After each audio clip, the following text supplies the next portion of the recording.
And we begin with breaking news. Just moments ago, Donald Trump issued a post on his Truth Social platform saying that a deal had been reached in phase one of a peace deal between Hamas and Israel. Katie Nicholson is in Toronto with the latest on this. Katie, we've had just minutes to kind of assess and digest this news, but tell us what we know. Yeah, still very much digesting this. This, of course, harkens back to that 20-point plan that the president, basically the White House, released on when Benjamin Netanyahu had been in the Oval Office just earlier, about last week, really.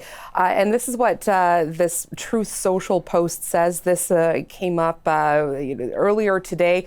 It was teased during an Antifa meeting that the president said there might be something coming.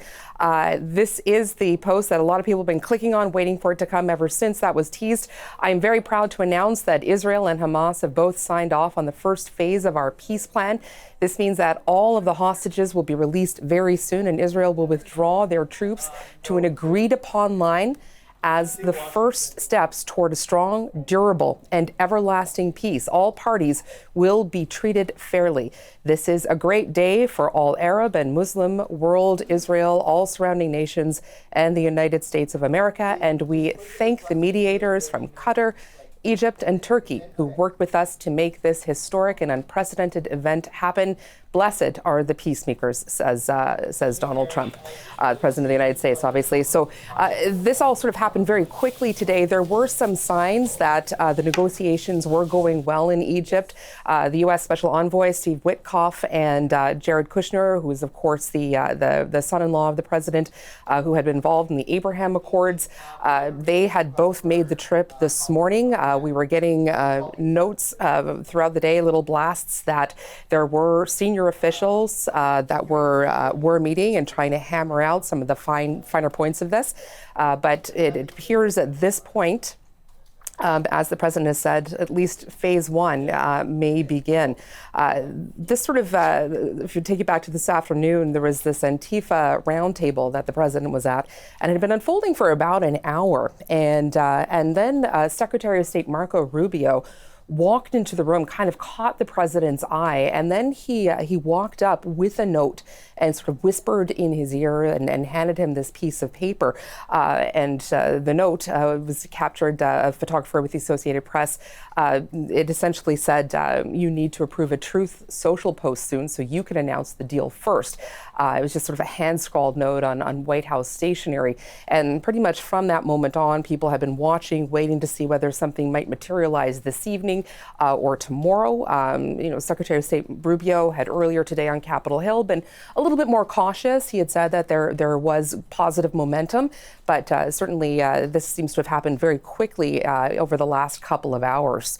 And indeed, a little bit later then, the press, the office of the press secretary for the White House put out a release saying that the president was going to go to Walter Reed Medical Center on Friday for just a planned meeting with remarks and the troops and to get a routine yearly checkup. But then at the end of that, it noted that he was considering after that going to the Middle East, something that he had also mentioned at the beginning of this roundtable earlier today. Certainly he had a sense that there was some sort of momentum occurring and so he may in fact be heading over there on Friday afternoon, according to this note from the press secretary of the White House. You're doing a really nice job there, Katie. And let me be completely transparent with people who are watching. This Truth Social post came out just like minutes ago, like I said, just before we went on air. We know this is a huge story. We are now kind of throwing out our original plan here for this program and scrambling to get guests who can analyze this for us. And Katie, if you could, let's put up that post once again. Sure. You read through it. I want you to read it again for our audience, because I know a lot of people are kind of turning this on now. Now, right now we have just part of this, but if we can put on the screen the entire post and just have Katie read that again, I think that would be useful. Do you have it there with you as well, I do as well, yes. Okay. So it basically, he's saying, I'm very proud to announce that Israel and Hamas have both signed off on the first phase of our peace plan. And this means that all of the hostages will be released very soon, and Israel will withdraw their troops to an agreed upon line as the first steps toward a strong, durable, and everlasting peace. All parties will be treated fairly. This is a great day for the Arab and Muslim world, Israel, all surrounding nations, and the United States of America. And we thank the mediators from Qatar, Egypt, and Turkey who worked with us to make this historic and unprecedented event happen. Blessed are the peacemakers. And I would say, Ian, Donald Trump was asked today about, well, would you go before or after the hostages were released? And he sort of fudged a bit, but he figured he would be there shortly afterwards. And so that was before the White House sent out this press release noting that he may, in fact, embark for the Middle East on Friday after his meeting at Walter Reed Medical Center. Again, this is just breaking news, Ian. A couple of interesting things there. The 20-point plan, we know it had a provision in it for a withdrawal of IDF forces from Gaza. So clearly there was a lot of discussion around, well, what's the line? What's the withdrawal line? And this would seem to indicate that that very contentious point, there must have been some agreement along those lines there. I mean, it's just one post. There are 20 points that we saw, and we know that there were a number of sort of ongoing negotiations, a request for certain Palestinian prisoners to be released, and sort of that was something that was potentially a sticking point.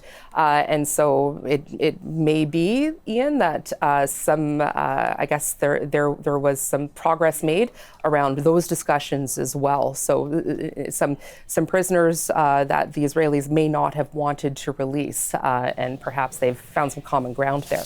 Kamran Bokhari is a senior director with the New Lines Institute and a frequent guest on CBC News Network. And what's your reaction to this announcement by President Trump? Hi, Ian. Thanks for having me. I think this is sort of the next stage of the announcement that the president made alongside the Israeli Prime Minister in that joint press conference from a few days ago.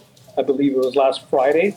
And so this 20-point plan is going to be rolled out incrementally, and I think this is the first stage. This is the first indication that that proposal is largely accepted by all sides. We had some indication earlier today from the Turkish president and the Turkish foreign minister giving us sort of a hint that this might be coming, but they weren't, if you will, sure about it. But it does seem like this is moving forward.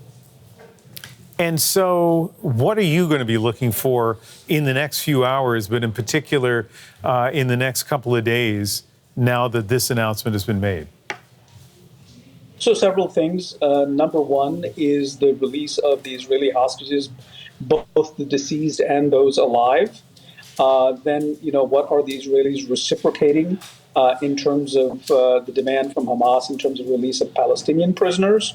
So if that all goes through, then the next and far more important thing is, Hamas stepping down from the government, and what is the future of Hamas fighters? Where will they go? And then, of course, the third most important thing is that if the IDF is withdrawing most of its forces from the Gaza Strip, then there's talk of an Arab Muslim-led task force that will come in to provide security in Gaza for the interim. We don't know how long that interim is, but those are the things that I'm going to be watching. But obviously there are sub-steps in between, but these are sort of the high marks that I just listed. Is there anything significant about reaching agreement or announcing agreement on this first stage at this point? I mean, it's late in the evening Eastern time. Is it just a case of they got to this point and they announced it, or had they faced a deadline? Is there anything as you look at the timing of this that makes you think, okay, I know why this happened now? Look, this is so delicate. This is so fragile of a process. There's so many moving parts to it. So I think it's a case of basically dotting all the I's and the T's before you actually come out. I think the president wanted to be careful. At least that was the indication when he announced the 20-point plan. He was basically hedging at the time. But if he came out and he has announced this, and which he has, then it does seem like the things that needed to come together came together for the president to be able to make this preliminary announcement. There's also word that he's going to be going to Egypt for further peace negotiations or further developments in the peace process. That's also unclear to me. I'm just sort of like processing it as it is coming along, because this is just like in real time. Yeah. Well, exactly. We are all just processing it, and it is very good of you to join us on the air in these really early minutes of this announcement as we try to kind of grasp what it means. And so let me ask you this, because I think in the United States, so much when it comes to coverage of things on social media and mainstream media is so polarized. And of course, we aim here to give a more measured view of things. How significant is this for President Trump? Is this a major, would you characterize this as a major victory for him? Yeah, I would say that this is a major gain for the president. He's been trying to, solve so many conflicts at the same time. Had a whole lot of success with Russia. In fact, that process seems stalled, and in some ways it seems like it's going in the opposite direction. But we'll see about that. In the meantime, he's been trying to talk to the Iranians. That's not going anywhere either. And then there's this main event, or the main problem within the Middle East, which is the war in Gaza. He's seen some success in Syria, but I think this is the first sort of solid thing where an active battle space seems to be calming down. And so this is a big thing for the president to show, look, I came in, I said I'd end the wars, and here's the evidence for it. It was hard, but I'm making progress. So yes, this is a big thing for the president of the United States. Kamran, let me read you a Hamas statement and get your reaction to this. The statement just been issued.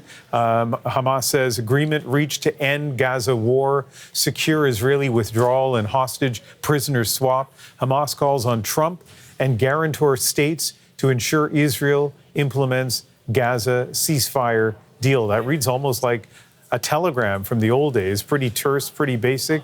But Kamran, as you hear me read that reaction from Hamas, put it in perspective for us. So look,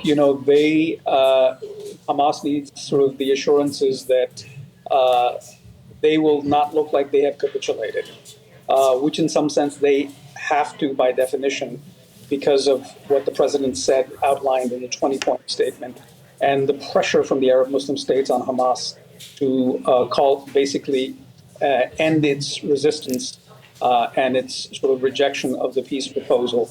This also means that Hamas cannot be part of a future political dispensation in Gaza. So Hamas has an imperative, A, to make sure that Israel abides by the terms that it agrees with, plus also, if you will, steer sort of the attention away from the compromises it had to make. In other words, no party, to a conflict ever agrees to something and wants to look like it capitulated. So this is face-saving as well. Kamran Bukhari is Senior Director of the New Lines Institute. Thank you so much for giving us that basically instant analysis to this major developing story. My pleasure.